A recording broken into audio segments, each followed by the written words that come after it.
ಕಾಂಗ್ರೆಸ್ ಪಕ್ಷದ ನಿಷ್ಠಾವಂತ ಸಂಘಟನಾ ಚತುರರಾಗಿ ಮಾಜಿ ಪ್ರಧಾನಿ ದಿವಂಗತ ಇಂದಿರಾ ಗಾಂಧಿ ಕುಟುಂಬಕ್ಕೆ ನಿಷ್ಠರಾಗಿ ದೀನದಲಿತ ಅಲ್ಪಸಂಖ್ಯಾತರ ಜನಾನುನೂರಾಗಿ ನಾಯಕನಾಗಿ ಹಲವಾರು ಬಾರಿ ಶಾಸಕರಾಗಿ ಸಚಿವರಾಗಿ ವಿವಿಧ ಖಾತೆಗಳನ್ನು ಸಮರ್ಥವಾಗಿ ನಿವಾರಿಸಿದ್ದಾರೆ.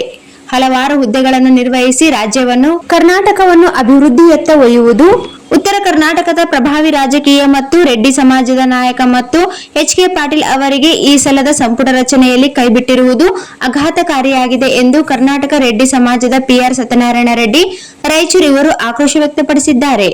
ಗದಗ ಜಿಲ್ಲೆಯ ಚಿರಪರಿಚಿತ ನಾಯಕರು. ಅವರ ರಾಜಕೀಯ ಜೀವನಕ್ಕೆ ಒಂದು ಸುದೀರ್ಘ ಇತಿಹಾಸವಿದೆ.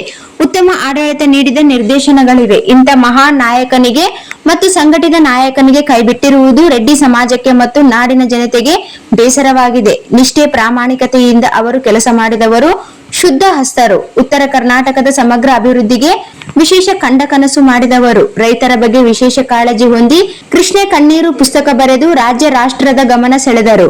ರಾಜ್ಯದ ಅಭಿವೃದ್ಧಿಗೆ ಮತ್ತು ವಿಶೇಷವಾಗಿ ನದಿಗಳ ವಿಷಯದಲ್ಲಿ ಅವರಿಗೆ ಅಪಾರ ಜ್ಞಾನವಿದೆ. ಗದಗ ಜಿಲ್ಲೆಗೆ ಆಗಿರುವ ಅನ್ಯಾಯವನ್ನು ಸರಿಪಡಿಸಬೇಕು. ಸಂಪುಟ ದರ್ಜೆ ಸ್ಥಾನಮಾನ ನೀಡಬೇಕು. ಇಲ್ಲದಿದ್ದರೆ ರಾಜ್ಯದಲ್ಲಿ ಕಾಂಗ್ರೆಸ್ ಪಕ್ಷವು ರೆಡ್ಡಿ ಸಮಾಜದ ಮತ್ತು ನಿಷ್ಠಾವಂತ ಕಾರ್ಯಕರ್ತರ ಜನರ ಆಕ್ರೋಶ ಎದುರಿಸಬೇಕಾಗುತ್ತದೆ. ಮುಂಬರುವ ಚುನಾವಣೆಯಲ್ಲಿ ಇದರ ಪರಿಣಾಮ ಕಾಣಿಸಿಕೊಳ್ಳುತ್ತದೆ ಎಂದು ಪಿ.ಆರ್. ಸತ್ಯನಾರಾಯಣ ರೆಡ್ಡಿ ಎಚ್ಚರಿಕೆ ನೀಡಿದ್ದಾರೆ ಎಂದು ತಿಳಿಸಿದ್ದಾರೆ.